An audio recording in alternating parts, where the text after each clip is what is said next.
the respective philosophical protagonists of Marxism and feminism have been the proletariat and women. Both theories seek to analyze and confront what they consider to be exploitative, dichotomous hierarchies that dominate human relations. In the case of Marxism, the conflict is between the bourgeoisie and the proletariat. In the case of feminism, it is between male patriarchy and women.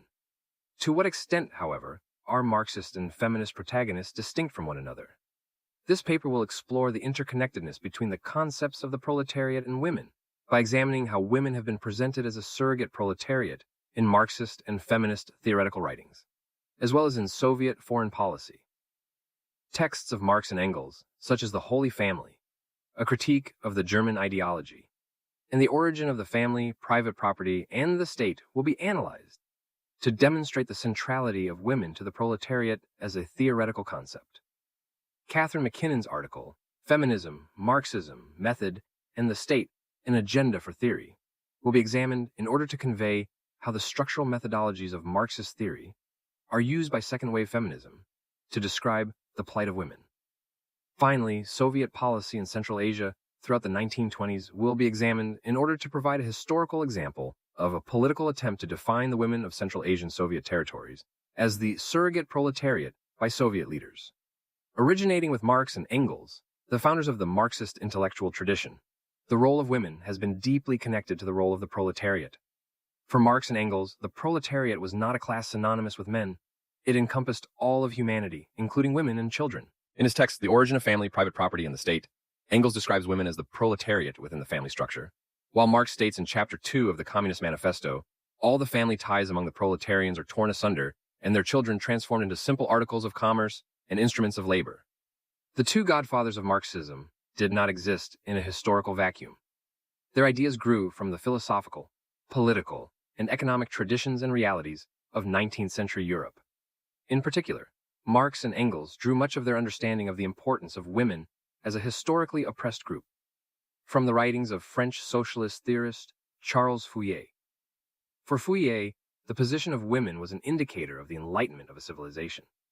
In his 1808 article, Degradation of Women in Civilization, Fourier states clearly, "We have seen that the best nations are always those that accord women the greatest amount of liberty." Fourier goes on to describe the relatively superior positions women enjoy in Japan, the most industrious, the bravest, and the most honorable of the barbarians, as opposed to China, which Fourier views as decadent and culturally stagnant when contrasted to Japan.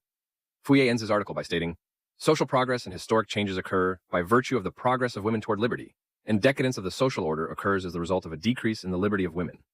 For Marx, whose worldview stemmed from diachronic Hegelian philosophy, Fourier's closing statement was profoundly meaningful.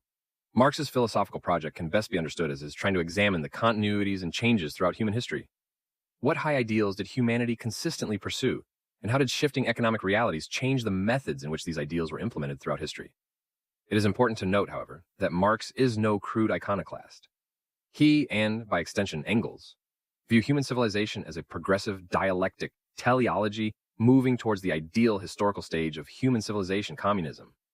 This means that while historical periods preceding communism are flawed, they nevertheless offered some meaningful insights as humanity groped towards the ideal historical stage. Marx begins applying his method of analysis to women's historical plight in Chapter 1 of his book, co-authored with Engels, The Holy Family, which heavily criticized the social, cultural, and economic order of 19th century Europe. In Chapter 8, Marx examines how, within the social order of 19th century Western Europe, women are placed in a position of servitude and double standards dictated by men. He turns to Fourier's maxim that the treatment of women is a key indicator for how enlightened a society is. Marx condemns the capitalist social order of Western Europe by examining Fourier's views on women and infanticide. Fourier highlights how men in European society participate in a culture which entitles them to commit adultery and sow their masculine prowess by having sex with a variety of women. Built into the system of male sexual entitlement is a mode of social judgment which ensnares women. Men build their reputations at the expense of women. While men are free to participate in sexual indulgence, women are to carry a reputation of honorable virginity and eventual maternal nurturer. The consequences of male promiscuity is potentially female pregnancy, which places women in a position where their duty to be maternal caretakers is in contradiction with their sexual honor. This situation leads women to face scorn of society and shame, which in extreme cases leads to infanticide. Fourier characterizes this scenario: adultery, seduction, are a credit to the seducer, are a good tone, but poor girl. Infanticide, what a crime! If she prizes her honor, she must efface all traces of dishonor. But if she sacrifices her child to the prejudices of the world, her ignominy is all the greater, and she is a victim of the prejudices of the law. That is the vicious circle, which every civilized mechanism describes. For Marx, the plight of women described by Fourier is an extension of the exploitative nature of a capitalist social order. As the bourgeoisie function in a system of contradiction and entitlement at the expense of the working class, so do men enjoy a privileged life at the expense of women. For Marx, the solution to the plight of women is not something that can be achieved via legal reform, but rather through the displacing of an exploitative capitalist social order with an egalitarian socialism. Marx uses the Eugene Sue's novel, The Mysteries of Paris, to demonstrate how the bourgeois sympathies towards women who face male hypocrisy fail to address the fact that women are treated inhumanly in a system of perpetual inequality. For example, the protagonist of Sue's novel, Rudolph, bemoans the fact that male adulterers do not face the social judgment of the women with whom they have sex. Marx states, however, that Rudolph does not understand that women are treated inhumanly as an extension of an inherently exploitative capitalist social order. For instance, Marx says of Sue's protagonist, Rudolph's reflections do not go so far as to make the servant's condition the object of his most gracious criticism. Being a petty ruler, he is a great patronizer of servants' conditions. Still less does he go so far as to understand that the general position of women in modern society is inhuman. Marx continues to develop his commentary on the interconnectedness with women and the Proletariat in his 1845 work, A Critique of the German Ideology. In this text, Marx seeks to differentiate his materialist worldview from other currents of 19th century philosophical idealism. He states, the premises from which we begin are not arbitrary ones, not dogmas, but real premises from which abstraction can only be made in the imagination. In this text, while Marx does not denounce sex, he uses Victorian notions of sexuality, notably, the presumption that women do not enjoy sex, to view the sexual act as a foundational vehicle for the exploitation of women by men. In the section entitled Fundamental Conditions, Marx states, the division of labor was originally nothing but the division of labor in the sexual act. Then that division of labor, which develops spontaneously or naturally, by virtue of natural predisposition, e.g. physical strength, needs, accidents, etc., etc., division of labor only becomes truly such from the moment when a division of material and mental labor appears. From here, Marx examines the role that exploitative economic systems played in shaping relations within the family. For Marx, a Hegelian thinker who reconciles opposing concepts, there exists both ideal and interest. In the German ideology, Marx takes for granted that there is a historically transcendent dimension to the family. However, within the family construct, as in the sexual act, there's a division of labor. For Marx, this division provides a foundation for unequal relations between family members. Marx states, wife and children are the slaves of the husband. This latent slavery in the family, though still very crude, is the first property. But even at this early stage, it corresponds perfectly to the definition of modern economists, who call it the power of disposing of the labor power of others. He continues to describe society as it exists in relation to the principles of exploitation. As long as a cleavage exists between the particular and the common interest, as long, therefore, as activity is not voluntarily but naturally divided, man's own deed becomes an alien power opposed to him, which enslaves him instead of being controlled by him. According to Marx, private property was the reason for humanity's historical accomplishments, as well as its suffering. The accumulation of private property built increasingly sophisticated cultural and economic concepts which increased living standards for some and allowed for said human beings to think less about simply finding food and shelter and more about philosophical meaning. On the other hand, the accumulation of private property provided the motivation for human beings to exploit one another, which limited human freedom, dignity, and creative potential in all dimensions of life, including marriage and the family. For Marx, an end to human exploitation lay in the end of private property under working-class controlled communism. Such a system, according to Marx, would not define a human as another's property or label them merely by the kind of work said person does for a living. Due to the humanist nature of Marx's philosophy and his open indebtedness to Fourier, who viewed women as central to human enlightenment, it is logical to conclude that a communist social order would mean that women would be treated with dignity, freedom, and equality. Marx engages in speculative optimism as he envisions life under communism for himself. While in communist society, where nobody has one exclusive sphere of activity, but each can become accomplished in any branch he wishes, Society regulates the general production and thus makes it possible for me to do one thing today and another tomorrow. To hunt in the morning, fish in the afternoon, rear cattle in the evening, criticize after dinner, just as I have a mind, without ever becoming hunter, fisherman, herdsman, or critic. One can imagine what a structurally parallel scenario would look like for a 19th century woman of the middle or working class, seeking freedom, fulfilling work, and a well-rounded life. Marx focuses largely on structural parallels between power hierarchies concerning the bourgeois and proletariat, as well as men and women. Furthermore, Marx engages philosophical and radical discourses of his day, contrasting unequal, yet charitable bourgeois attitudes towards women against principled, egalitarian socialism of philosophers such as Fourier. Marx is profoundly speculative, idealistic, and apologetic to the working class. He aptly demonstrates how social norms reflect economic interests. However, Marx assumes that after the overthrowing of capitalism, the ascendant working class will no longer exploit each other, and that best economic, moral, and philosophical elements will crystallize in their thought and action. While this is a noble dream with some degree of optimistic Hegelian logic, Marx relies on faith that exploitation will end under working class hegemony. A standard maxim ascribed to Marxist philosophy is that the economic base produces the cultural superstructure. This concept can be seen perhaps most clearly articulated in Friedrich Engels' 1884 work, The Origin of the Family, Private Property, and the State. In the chapter entitled The Family, Its Past, Present, and Future, Engels focuses on the historical relationship between socio-economic epochs and the changing cultural understandings of women and marriage, as well as the family. In this text, rather than the proletariat, the role of historically sympathetic protagonist is ascribed to women. Engels states bluntly, in the family, he, man, is the bourgeoisie, the wife represents the proletariat. Building on the work of anthropologist Lewis H. Morgan, Engels traces the forms marriage took throughout history. He traces human historical development in marriage in 3 stages, leading to what Engels prophetically presumes will be an industrial communist stage of history.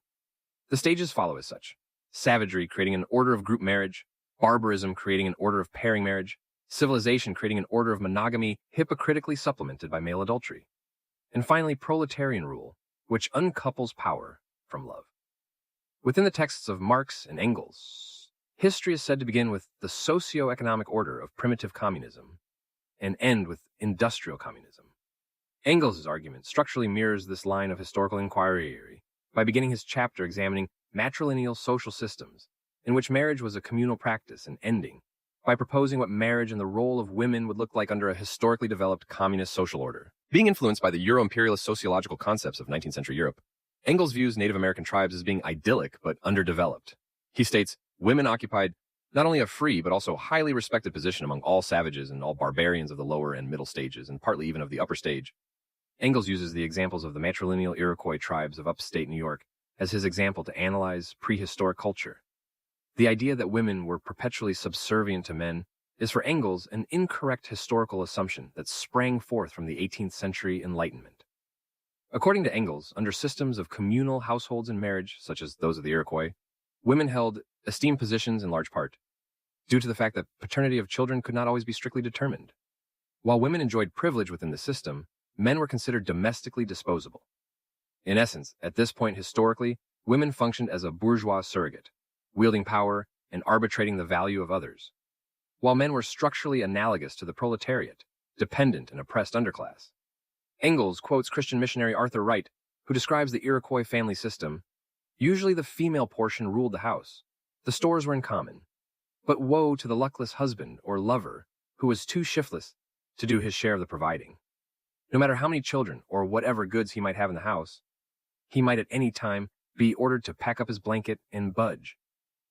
For Engels, the decline in women's historical power was rooted in wealth accumulation and the concept of paternal inheritance. While the end of matrilineal culture ended in the Americas due to the combination of Christian missionary work and European imperialism, Engels speculatively describes the shift from matrilineal to patriarchal European societies occurring in prehistoric periods not recorded by historians. The reckoning of descent through the female line and the right of inheritance through the mother was overthrown by male lineage and the right of inheritance from the father instituted. We know nothing as to how and when this revolution was effected among the civilized peoples. It falls entirely in prehistoric times. As Engels moves to examine the Greco-Roman classical age, women shift from the role of prehistoric hegemon to that of property within the patriarchal family structure. Here, Engels begins to draw strong parallels between women and the proletariat, via the concepts of ownership and labor. Engels states that the Roman word familia did not refer to married couples and their children, but rather to the household slave belonging to an individual. Ownership of property was reflected in social relations by the ownership of land, money, and people.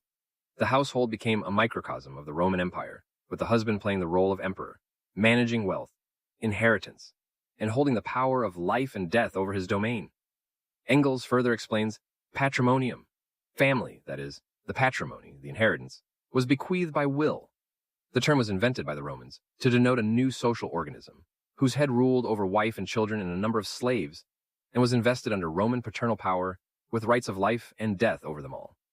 Both Engels and Marx viewed history as moving through stages. Engels reminds the reader that Marx also saw the family structure as a reflection of both slave and feudalistic epochs. Marx stated, "The modern family contains in germ not only slavery, servitus, but also serfdom, since from the beginning it is related to agricultural services. It contains in miniature all the contradictions which later extend throughout society and its state." For Marx and Engels, history and humanity carry positive and negative currents. While concepts of oppression existed within the propertied family of the feudal age, coexisting was the idea of a devotional, carnal, chivalrous love. However, according to Engels, this form of love existed outside the framework of marriage in the potentially adulterous context of a knight's devotion to his lord's wife. It was from this context that Engels proposes that sentimental and sensual love as a defining characteristic of capitalist marriage was born. He explains, "Did not sex love become fashion as a consequence of chivalry? And was not the love of husband and wife, in its correct bourgeois form, as against the adulterous love of knights?"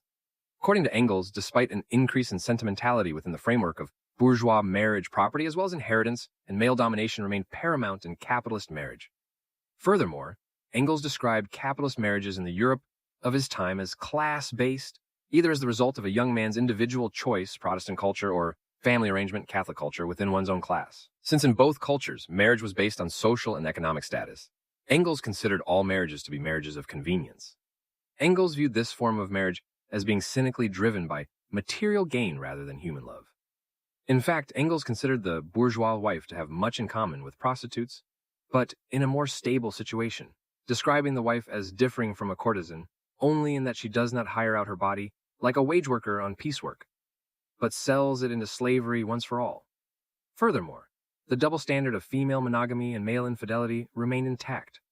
Proletarian marriage is not based on property, since it is assumed by Engels that the proletariat has little to no privately owned wealth. Their marital relations are said to be based on human dignity and love detached from material interests. With proletarian marriage, as in proletarian communism, Engels speculates that, with the phasing out of property, there will be the abolition of economic hierarchies, which serve as a platform for human exploitation. This creates a foundation for monogamy to become uncoupled from power relations and can now be expressed as a pure form of love. Engels states, in short, proletarian marriage is monogomian in the etymological sense of the word, but by no means in the historical sense. Despite Engels' view that within the framework of working-class marriage is the most passionate love and strict faithfulness of two parties, there remains a distinct element of bourgeois consumerism within his final vision of marriage, notably due to one of the criteria for ending a proletarian marriage being mere boredom with one's spouse. Engels states, the duration of the urge of individual sex love differs very much according to the individual, particularly among men, and a definite cessation of affection, or its displacement by a new passionate love, makes separation a blessing for both parties as well as society. Under these conditions, human beings are not valued as something unique, precious, and devotional, but rather are quantifiable due to the amount of pleasure they can bring at a particular moment. This is no different in principle than becoming bored with a once valued commodity after something more exciting hits store shelves. Engels' consumerist attitude towards women may have been a reflection of his personal life. Despite being a brilliant advocate for the eschatological role of the working class, Engels, by his own admission, enjoyed using French working-class women, grisettes, for recreational sex. In an 1847 letter to Marx, Engels recounts, "It is absolutely essential that you get out of boring Brussels for once and come to Paris. And I, for my part, have a great desire to go carousing with you. If I had an income of 5,000 francs, I would do nothing but work and amuse myself with women until I went to pieces. If there were no French women, life wouldn't be worth living. But so long as there are grisettes, well and good. Despite this contradiction in Engels's written analysis, as well as in his personal life, his work, The Origin of Family, Private Property, and State, resulted in a powerful argument which included women within the proletariat, as well as demonstrating women's position of being the proletariat within the domestic sphere. Engels' insights not only contributed a female-sensitive dimension to Marxism, but ultimately provided a structural foundation for second-wave feminists to build their worldview upon. Building on Engels' conception of women as oppressed historical protagonists, Catherine MacKinnon uses the structure of Marxism in order to build a platform for her conception of men, women, and radical feminism. MacKinnon seeks to position herself to Marx in a similar manner that Marx wished to position himself to Hegel, namely to acknowledge the power of the preceding theory while using its methodologies as a tool to critique it and expand upon it. MacKinnon uses the structural tropes of Marxist philosophy, namely a dichotomous relationship between oppressed and oppressor centered on alienation from a core human element. In the case of Marx, this analytical grid is filled with bourgeoisie, oppressor, and proletariat, oppressed, who are alienated from their creative potential. In the case of MacKinnon, she fills Marx's theoretical slots with men, oppressor, and women, oppressed. According to MacKinnon, women are alienated from their sexual identity and autonomy. For Marx, the tool of oppression is work. For MacKinnon, it is sex. In her article, Feminism, Marxism, Method, and the State, an Agenda for Theory, MacKinnon states, as the organized expropriation of the work of some for the benefit of others defines a class, workers. The organized expropriation of the sexuality of some for the use of others defines the sex, woman. MacKinnon builds on Marx's concept of the sexual act being a division of labor. According to her, the act of heterosexual sex is a manifestation of the male exploitation of women due to the fact that women are in a position of vulnerability, namely being penetrated. MacKinnon compares the exploitation of the working class with women's role in heterosexual intercourse. They exist to argue, respectively, that the relations in which many work and few gain, in which some fuck and others get fucked, are the prime moment of politics. She further elaborates. MacKinnon elaborates, women who have been pampered and pacified into non-personhood, woman's infantilization evokes pedophilia, fixation on dismembered body parts, the breast man, the leg man, evokes fetishism, idolization of vapidity, necrophilia. MacKinnon demonstrates, in line with Marx and Engels, that women are an exceptionally oppressed group. Furthermore, her use of Marxist analytical structure to critique non-economic modes of oppression is well-crafted, passionate, and methodically argued. However, there's much to criticize within MacKinnon's argument. There is, of course, the issue that MacKinnon, like Marx with the proletariat, relies heavily on monolithic abstraction, namely, that oppressed groups act according to a theoretical model rather than according to their own ideals and interests. In essence, MacKinnon is dominating her female protagonists while simultaneously bemoaning their domination, thus denying them their historical and sociological voice. If women disagree with MacKinnon's view of male sexual hegemony, they are portrayed as dupes of patriarchy, walking in the fog of false consciousness. For example, MacKinnon's implicit assumption in her text is that heterosexual sex is a violent manifestation of male domination of women. Is the reader to assume that women who enjoy heterosexual sex rather than lesbianism, which MacKinnon valorizes as a challenge to patriarchy, despite having its own forms of penetration and domination, are masochists craving their own oppression? This seems to be the case. As MacKinnon states, masochism means that pleasure in violation becomes her sensuality. Lesbians so violate the sexually implicit in female gender stereotypes as not to be considered women at all. Furthermore, MacKinnon's criticism of the principles of dehumanization and hierarchy are in contradiction with her view of abortion as an essential right of women. MacKinnon does not engage a philosophical discussion concerning when she believes life begins, which would be acceptable, as this is a theoretical article. The reader is left to assume that the value and life of a fetus is arbitrated by its mother under the banner of reproductive autonomy. MacKinnon is against the principle of non-personhood when it applies to women. She's also opposed to the infanticide of female babies, at least when practiced by men, as evidenced by her use of socialist feminist Barbara Ehrenreich's statement, "There's a difference between a society in which sexism takes the form of female infanticide and a society in which sexism is expressed in the form of unequal representation on the Central Committee, and the difference is worth dying for." The non-feminist reader of MacKinnon's article is left to wonder if MacKinnon has a double standard. Is it acceptable for women to dehumanize and dominate, but not acceptable for men?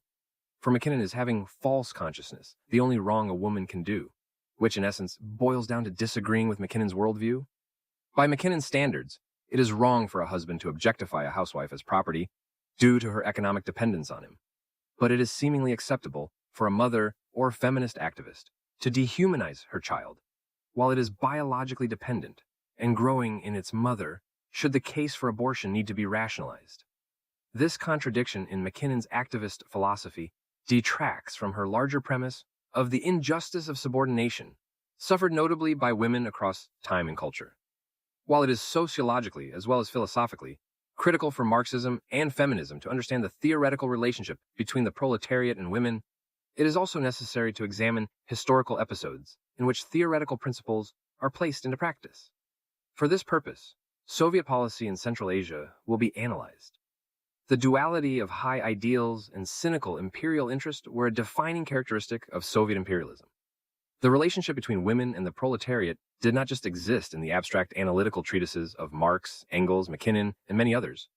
This relationship was a defining hallmark of Soviet Central Asia imperial policy in the early to late 1920s. Following the Bolshevik victory of the Russian Civil War in 1921, the new Soviet government militarily reclaimed the traditional Asian territories of the Tsarist Empire. While the Tsarist autocracy had legitimized its rule with Orthodox Christian theology, the new Bolshevik government rationalized its power and policy by claiming to act as an agent of teleological Marxist social science.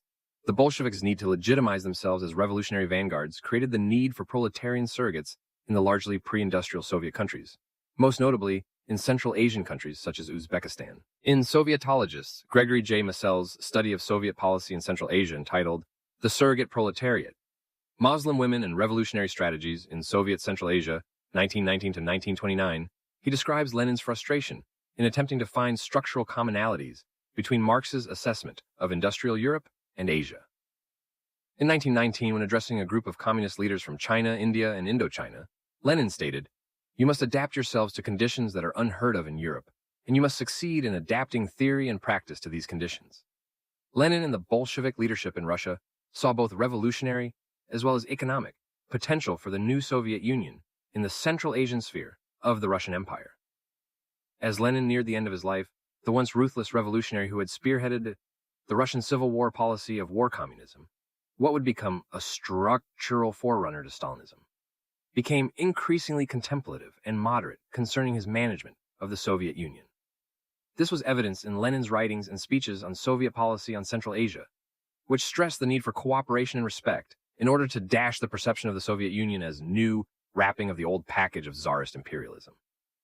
Lenin explained, "There is nothing that delays so much the development and consolidation of proletarian class solidarity, as does national injustice, and offended members of minority groups are of all things most sensitive to the feeling of equality and to the violation of that equality by their proletarian comrades. That is why in this case it is better to stretch too far in the direction of concession and gentleness toward the national minorities rather than too little." However, Lenin's death and the Central Asian preference for a traditional Muslim culture over a secular Soviet social model pushed Soviet authorities to attack the domestic foundations of Central Asian Islamic tradition, in which Muslim men segregated, owned, and veiled their wives. If patriarchal authority, which lay at the core of Middle Eastern tradition, could be shattered, the vacuum could be filled by a Soviet cultural hegemony. The Bolshevik state and communist parties throughout the Soviet Union were defined by Soviet leaders as the geopolitical embodiment of proletarian rule, and those who disagreed with the Soviet apparatus as an ally or incarnation of the reactionary bourgeoisie. The Bolshevik planners who took Marxist theory seriously could understand the social realities of 1920s Central Asia via Marx's and Engels' writings on women's status as an indicator for social progress, and women's being the proletariat that existed within the proletarian class. Soviet policymakers throughout the 1920s crafted social engineering projects in Central Asia around the idea that veiled Muslim women were the closest analog to the proletariat in the territory. Their hope was that unveiling women and utilizing new Soviet laws which granted them a role in public life, as well as the ability to exercise legal action against their husbands, would undercut the conservative Muslim mindset that was hindering Sovietization. The Soviet metropole used a range of methods to enforce and negotiate cultural hegemony in Central Asia, which became steadily more confrontational and manipulative throughout the 1920s, as the elder Lenin's policies faded and Stalinist iconoclasm ascended. Soviet policymakers enacted a dual court structure in which traditional Islamic courts were allowed to exist under the umbrella of increasingly aggressive Soviet state courts, which steadily infiltrated and pressured religious courts to conform to Soviet policy. An important method used by Russian policy planners and Soviet leaders in Central Asia was to craft a legal framework in which women were no longer understood as Islamic male property. A female Russian communist organizer named Kasparova saw the cultural institutions of polygamy, child marriage, arranged and forced marriage, as well as selling a woman as a bride, as institutions of property that Soviet policymakers had an ideological and practical duty to legally dismantle. Law was used as a revolutionary tool to destroy the cultural traditions which cast women as the property of a father or husband. New Soviet laws were enacted to redefine Muslim women from being property to being able to both inherit and control a share of family property. Soviet courts gave Muslim women a platform both to demand their newly acquired legal rights, as well as the ability to divorce her husband. In addition to enacting radical legal policies, Soviet leaders engaged in wide-scale public relations efforts in Uzbekistan to attack the policy of veiling Muslim women. If Soviet policy concerning women was to work, male Uzbek Communist Party members were to be properly disciplined into having their female family members unveiled. Furthermore, Uzbek women were to be convinced via agitation to unveil and take advantage of pro-woman Soviet legislation. In the case of Uzbek party members, their dual loyalty to communist politics and their own cultural heritage created political and personal dilemmas which spilled into debates at party meetings. Massel places a transcript of a debate among Uzbek communists at a meeting in Tashkent, Uzbekistan, in his study. Below are selected exchanges. Yakubov, you are not a communist if you are not a revolutionary, and you are not a revolutionary if you do not actively fight for female emancipation. Unidentified voice. Is your own wife unveiled? Yakubov. And how about the chief of Agitprop? Is his wife unveiled? Kadyrov. Our communists have poor comprehension of these matters. By the way, my own family is unveiled. Kodjaev. You are lying. No one in your family is unveiled. In the case of women, public spectacles were engineered by Soviet authorities to encourage women to unveil. These spectacles ranged from plays, public poetry recitations, artwork displays, mass unveilings, which included women burning their veils, and mock trials in which the veil was tried for being psychologically and physically harmful to women. Soviet efforts to win Uzbek women had mixed results, often with urban centers seeing the greatest embrace of Soviet policy. In many cases, Uzbek women chose to simply avoid the campaign to unveil, preferring to embrace familiarity and tradition out of respect for cultural heritage, religious devotion, fear of male violence, or a combination of these factors. This type of response was greatest in rural areas. In some instances, women would unveil when traveling and spending time in Uzbek cities, but when returning to rural areas would reveal. Urban centers where communists had the largest organizational presence had the largest occurrence of what Massel describes as militant self-assertion of Uzbek women. Often these women were mistreated wives, women in polygamous marriages, child brides, orphans, widows, divorcees, or menial employees in wealthy homes. In what was reported by communist officials as a growing occurrence between 1925 to 28, severely abused, sexually and physically, Uzbek women would plead for refuge at party headquarters, at times bringing their children with them. Risks involved in fleeing Islamic homes and embracing communist culture could be fatal, depending on the Islamic husband, since killing a disobedient wife was acceptable in conservative Central Asian locales. Massel documents a case of a purchased wife who disobeyed her husband and went to a Communist Party school. She ultimately was killed by her husband because she talked to other men, lost her sense of shame, and forgot the prescriptions of a dat, customary law. An important yet ironic outcome of Soviet policy was the increase in prostitution in urban centers. This was attributed to economic and psychological factors, according to Soviet officials. Often women who had cut ties with their former communities and family structures found themselves in cities with no way to support themselves other than prostitution. In certain cases, formerly sheltered Muslim women found themselves unable to understand more measured social norms of urban women. Examples of formerly veiled Muslim women partaking in promiscuous behavior as an overcorrection to the solitude that was enforced upon them in their former life was documented by Soviet officials. A female party organizer in Tajik stated, not having been trained since childhood to meet men, she has not built up the particular defenses which a woman needs if she is to meet men freely on an equal basis. The woman here needs a good deal of discipline and balance, particularly when her habitual defenses have been surrendered and no new ones have as yet been erected. In my own case, this resulted in tragedy. Undeniably, Soviet policy sought to give Central Asian women a more dignified existence by categorizing them as a surrogate proletariat in need of awakened radical consciousness. However, the reasons behind Soviet policy were pragmatic, as well as ideological. Firstly, attempts at Sovietizing Central Asia by dealing with existing patriarchal structures were not yielding the secular social transformation the Soviet government was looking for. Secondly, the Soviet government desired a political monopoly on progressive policy. Throughout the 1920s, both Turkey and Afghanistan were producing secular movements that were calling for the liberation of women in Middle Eastern Muslim countries. Had these competitive movements overshadowed Soviet efforts at enfranchising women, the pro-woman policies of the Soviet Union could drift into non-socialist or non-Soviet forms of feminism, which would hinder Soviet political hegemony in the religion.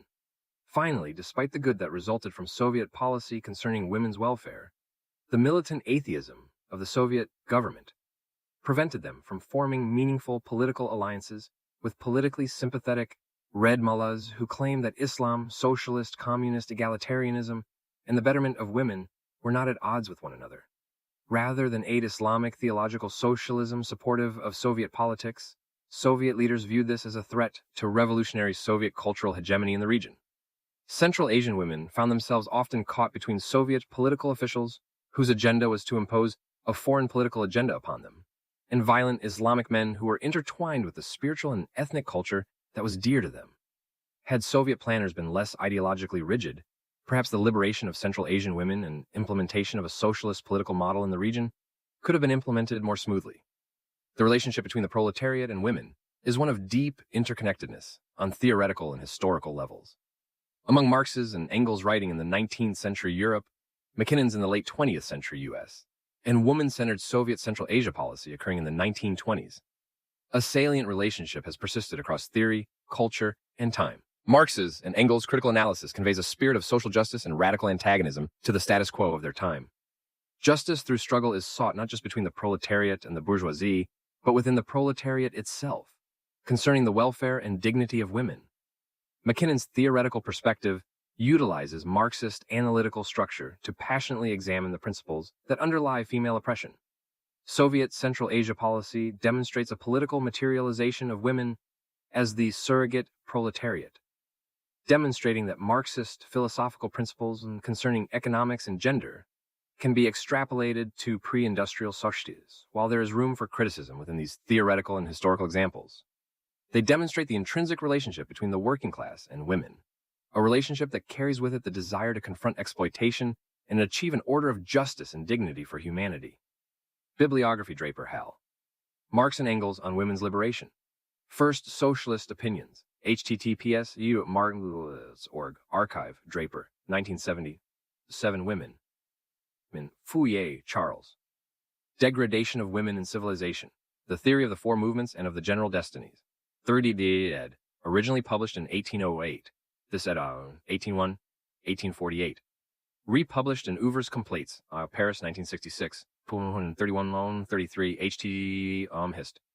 Alexander Street. Com AWRM Doc 2 TM. Gramsci Antonio. Newspapers and Workers. Avanti. Piedmont edition. December 27, Warntech 1916. Daba Marxists org. Archive. Gramsci 1916. Newspapers.